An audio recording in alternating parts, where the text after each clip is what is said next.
नमस्कार, आप देख रहे हैं इंडिया टीवी। आपके साथ मैं हूं मीनाक्षी जोशी। बहुत स्वागत है आपका। आप देख रहे हैं दमदार 10। आज की हर बड़ी खबर पर हमारी नजर रहेगी। अगले कुछ मिनट में आपको देश और दुनिया के हर हलचल से रूबरू कराऊंगी। आज यूनाइटेड नेशन में प्रधानमंत्री नरेंद्र मोदी क्या मंत्र देने वाले हैं, आपके सामने होगा।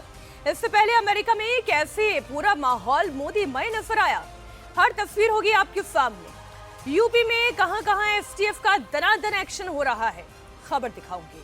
तिरुपति मंदिर में लड्डू विवाद के बाद किस तरह शुद्धिकरण किया जा रहा है, इसकी भी पूरी डिटेल होगी आपके सामने। दिल्ली में मुख्यमंत्री की कुर्सी से लेकर पंजाब कैबिनेट से जुड़ा हुआ पूरा अपडेट। हरियाणा चुनाव में बाबरी की एंट्री से लेकर नीतीश की मोदी को चिट्ठी तक पूरी डिटेल। इसके अलावा राहुल के मिशन कश्मीर और पटना कैसे हुआ पानी पानी, ये खबर भी होगी आपके सामने। लेकिन शुरुआत कर रहे हैं दमदार 10 की सुल्तानपुर से। उत्तर प्रदेश के सुल्तानपुर लूटकांड में पुलिस को बड़ी कामयाबी हाथ लगी है। बड़ी खबर आपको दे दी, यूपी एसटीएफ की टीम ने उन्नाव में अनुज प्रताप सिंह को मार गिराया है। अनुज प्रताप सिंह अमेठी का रहने वाला है और सुल्तानपुर लूटकांड में सीसीटीवी फुटेज जो सामने आया है उसमें एक आरोपी भी अनुज प्रताप सिंह ही दिखाई दे रहा है। इससे पहले 5 सितंबर को एक और आरोपी मंगेश यादव को मार गिराया गया था, जिस पर जाति को लेकर सवाल हो रहा था। अखिलेश यादव ने सवाल उठाते हुए याद करिए क्या कहा था। यादव होने की वजह से मंगेश यादव का एनकाउंटर कर दिया गया। अखिलेश यादव ने मंगेश के परिवार से मुलाकात भी की थी, लेकिन अब यूपी एसटीएफ ने अनुज प्रताप सिंह को मार गिराया। अब वो तो राजपूत जाति से है, अमेठी का रहने वाला है। अब क्या अखिलेश यादव यही बात कहेंगे क्योंकि वो ठाकुर जाति का है इसलिए उसे मार गिराया गया? खैर, ये राजनीति की बात है, हम आपको खबर दे देते हैं। सुल्तानपुर डकैती का जो वीडियो पुलिस ने जारी किया था उसमें जो दिखाई दे रहे थे, दुकान के अंदर सबसे पहले अनुज प्रताप सिंह ही दाखिल हुआ था। उसी ने सबसे पहले दुकान के अंदर बैठे हुए दुकानदार भरत सोनी और उसके बेटे को पिस्तौल तान कर धमकाया था। अनुज के बाद ही गैंग के बाकी 4 साथी भी अंदर दाखिल हुए थे। जो 5 बदमाश दुकान में घुसे थे उसमें अब तक 2 यानी कि मंगेश यादव और अनुज प्रताप सिंह मारे जा चुके हैं, जबकि अंकित, फुरकान और अरबाज की तलाश जारी है। वहीं 19 सितंबर को एक और आरोपी अजय यादव उर्फ डीएम का भी एनकाउंटर कर दिया गया है। इसमें उसके पैर में गोली लगी थी और पुलिस ने उसे गिरफ्तार कर लिया था। अनुज प्रताप सिंह को मार गिराया गया है। अनुज प्रताप के पास से 4 किलो चांदी भी बरामद किया गया है। दिनांक 28/8/24 को जनपद सुल्तानपुर में भरत ज्वेलर्स की दुकान में हुई डकैती से संबंधित अभियुक्तगणों की आज दिनांक 23/9/24 को एसटीएफ लखनऊ की टीम के साथ थाना अचलगंज उन्नाव क्षेत्र में मुठभेड़ हुई, जिसमें एक बदमाश घायल हुआ और दूसरा मौके का फायदा उठाकर भागने में सफल हो गया। घायल बदमाश की शिनाख्त अनुज प्रताप सिंह पुत्र धर्मराज सिंह निवासी ग्राम जनापुर थाना मोहनगंज जनपद अमेठी के रूप में की गई है, जो 1 लाख का इनामिया था। घायल बदमाश को प्राथमिक उपचार हेतु 108 एम्बुलेंस के माध्यम से सरकारी अस्पताल में भेजा गया, जहां से उसे प्राथमिक उपचार के बाद जिला अस्पताल उन्नाव भेजा गया। जिला अस्पताल में अभियुक्त को चिकित्सक द्वारा मृत घोषित कर दिया गया। जिला फील्ड यूनिट की टीम और थाना अचलगंज पुलिस द्वारा अग्रिम विधिक कार्रवाई की जा रही है।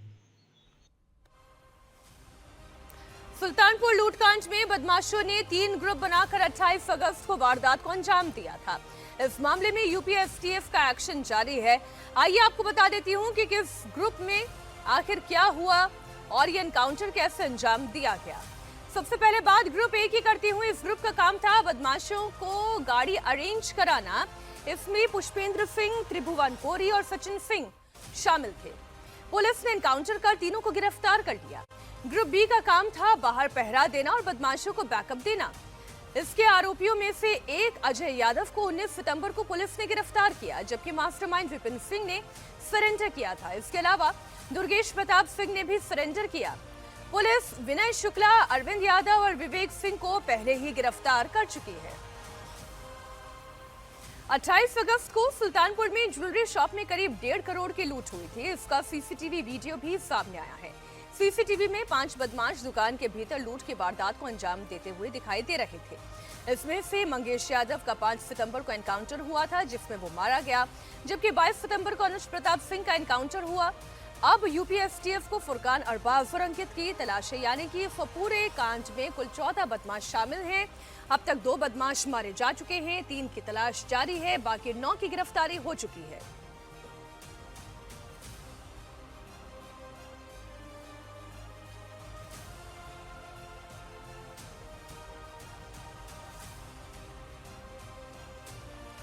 इस वक्त ये जो तस्वीर आप देख रहे हैं, जिस वक्त ये लूटकांड हो रहा था, ये उसी वक्त की तस्वीर है। अनुज प्रताप सिंह को आप देख रहे हैं, उसके हाथ में पिस्तौल भी दिखाई दे रही है और इसी पिस्तौल के दम पर वो दुकानदारों को धमकाता हुआ दिखाई दे रहा है। इसके पास से एनकाउंटर के बाद 4 किलो चांदी बरामद कर ली गई है। इससे पहले यूपी पुलिस ने लूटकांड के 2 सीसीटीवी फुटेज जारी किए थे, जिसमें ये बताया गया है कि लूट से पहले दुकान की रेकी की गई थी। इसका वीडियो भी इस वक्त आप देख रहे हैं। रेकी जब की गई, ये डकैती से पहले ये कोशिश की गई कि कब दुकान खुलती है, कब बंद होती है, कितने लोग इसके अंदर होते हैं, बकायदा रेकी की गई। इस मामले में पुलिस ने एक और सीसीटीवी जारी किया, जिसमें पेट्रोल पंप पर बुलेरो में डीजल भरवाते हुए भी आरोपी दिखाई दे रहे हैं।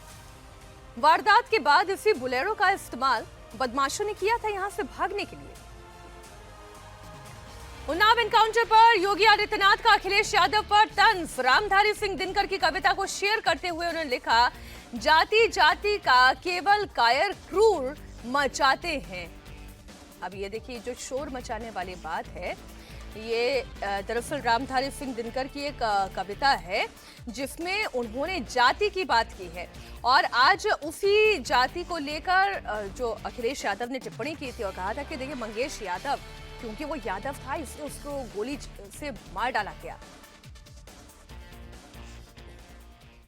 ये देखिए, पाते हैं सम्मान तपोबल से भूतल पर शूर, जाति जाति का शोर मचाते केवल कायर क्रूर। भारतीय काव्य जगत के ध्रुव तारे, कालजयी साहित्यकार एवं राष्ट्र कवि रामधारी सिंह दिनकर की जयंती पर उन्हें विनम्र श्रद्धांजलि उन्होंने दी और श्रद्धांजलि के साथ साथ ये जो जाति की बात उन्होंने की है, ये सीधा सीधा आप समझ लीजिए ये पलटवार है अखिलेश यादव की तरफ।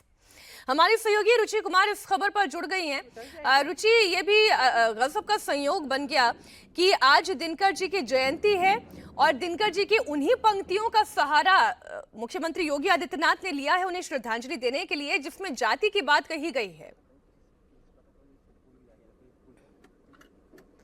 देखिए मीनाक्षी, ये पूरी घटना तो अपराध की थी, लूट की थी, डकैती की थी, लेकिन इससे सियासत गर्म हो गई। और आपने भी देखा कि जब मंगेश यादव को यूपी एसटीएफ ने सुल्तानपुर से जौनपुर जाने वाली सड़क पर एनकाउंटर में मारा, तो अखिलेश यादव ने इस पर सवाल खड़ा किया और उन्होंने कहा कि जाति देख के जान ली जा रही है, जो सजातीय हैं उनको बचाया जा रहा है, जो मेन आरोपी उनको कोर्ट में सरेंडर करा दिया जा रहा है और दिखावे का एनकाउंटर किया जा रहा है।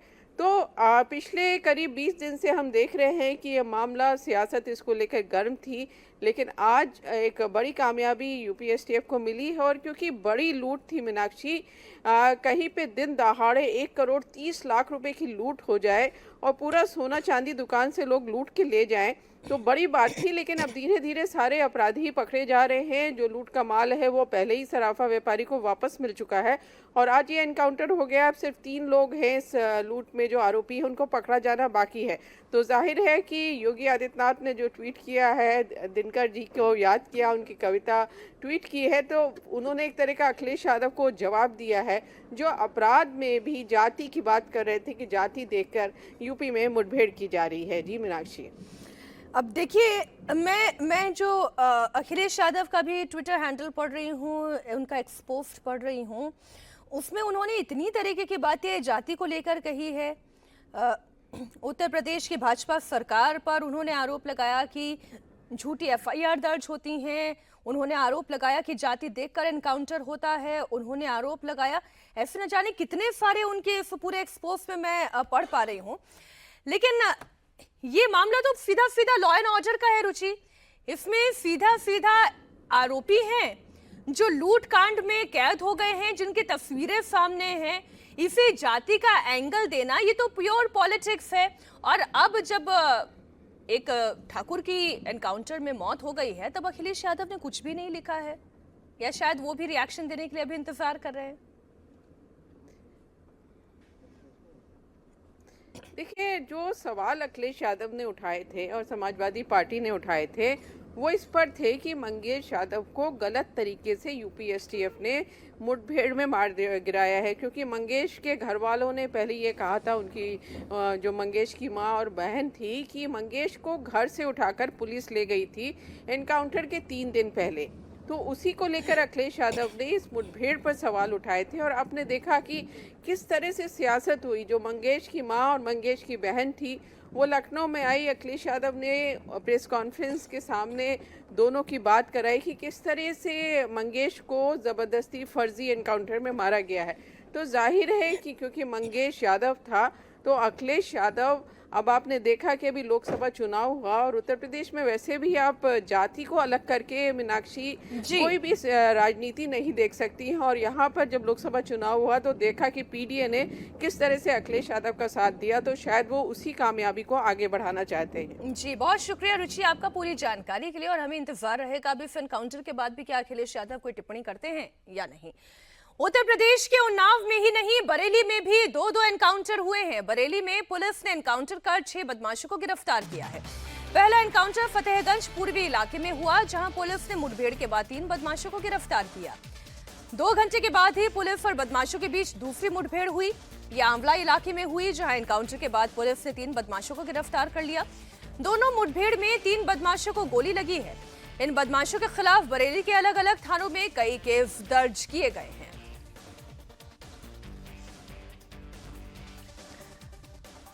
और अब बात करेंगे महाराष्ट्र की, जहां चुनाव से पहले तनाव का माहौल है।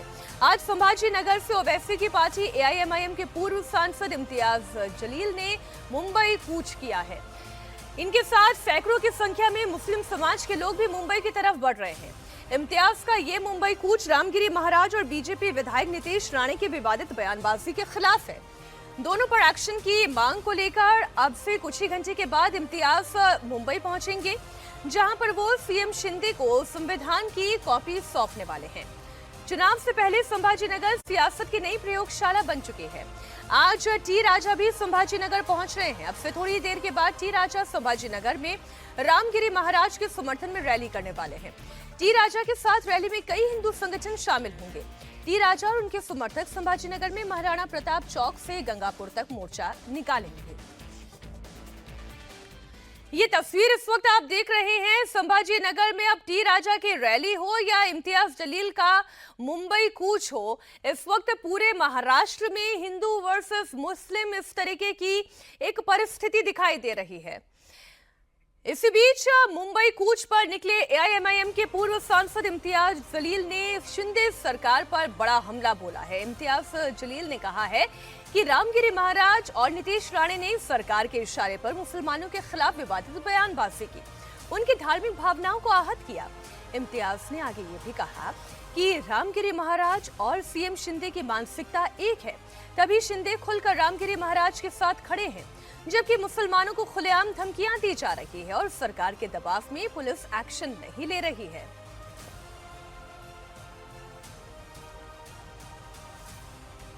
हजारों गाड़ियों के काफिले के साथ इम्तियाज जलील मुंबई की ओर कूच कर रहे हैं। सीधे उन्हीं से बात करते हैं। इम्तियाज जी, आखिर क्या वजह हुई कि आपको इस तरह से औरंगाबाद से मुंबई जाना पड़ रहा है? देखिए, मैं सिर्फ औरंगाबाद से नहीं, आज पूरे महाराष्ट्र से लोग इकट्ठा हुए हैं।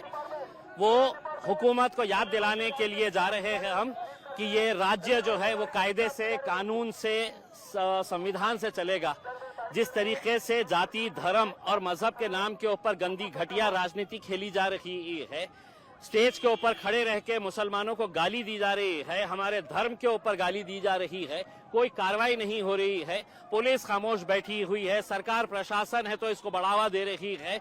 और अफसोस के साथ कहना पड़ रहा है कि अदालतों से जो उम्मीद थी कि अदालत ने इसके बारे में कोई सख्त रवैया अपनाना चाहिए, वो भी जब खामोश नजर आ रहे हैं तो हमें मजबूरन सड़क के ऊपर उतर के हमें कहीं ना कहीं सरकार को जगाने के लिए हम जा रहे हैं, उन्हें संविधान की कॉपी देने के लिए जा रहे हैं। आप कह रहे हैं सरकार को जगाने के लिए जा रहे हैं, लेकिन आप बताइए आखिर इतना बड़ा हजारों गाड़ियों का काफिला आप अरेंज कैसे कर पाए? कितना समय आपको लगा? किन किन संस्थाओं से आपने बात की? मैंने सिर्फ एक प्रेस कॉन्फ्रेंस के अंदर ऐलान किया था कि अब हम मुंबई की तरफ चलेंगे करके, और उसके बाद कहीं पर मुझे कोई मेहनत करने की जरूरत नहीं पड़ी। आज आप देखेंगे इतना सारा हुजूम जो है वो इस बात की गवाही दे रहा है कि लोगों के अंदर कितनी नाराजगी है।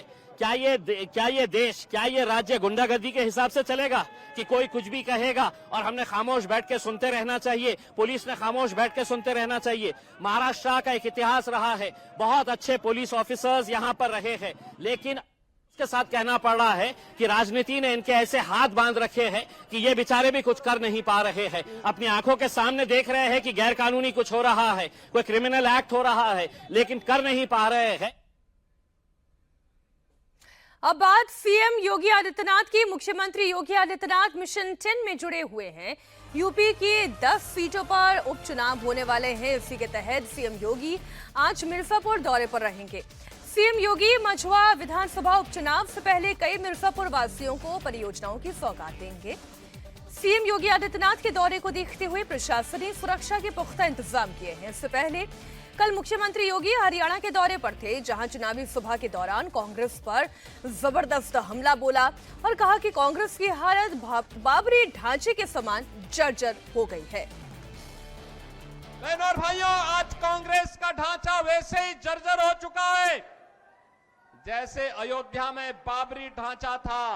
एक धक्का और दो, बाबरी ढांचे को तोड़ दो, ये नारा जब राम भक्तों ने लगाया था तो बाबरी ढांचा हमेशा के लिए ध्वस्त हो गया। और बाबरी ढांचा जो ध्वस्त हुआ, गुलामी का ढांचा ध्वस्त हुआ, अयोध्या में राम मंदिर निर्माण का मार्ग प्रशस्त हुआ।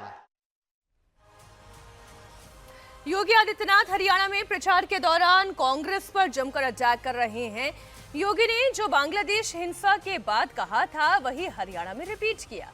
योगी ने जाति की राजनीति के नाम पर बांटने वालों से सीधा सवाल किया। योगी आदित्यनाथ ने एक बार फिर लोगों को चेताया कि जाति के नाम पर बांटने की राजनीति करने वालों से सावधान रहने की जरूरत है।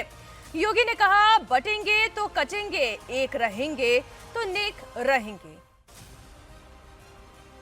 बहनों और भाइयों, कोई ऐसी गलती मत कर देना कि जो आपस में बंटे।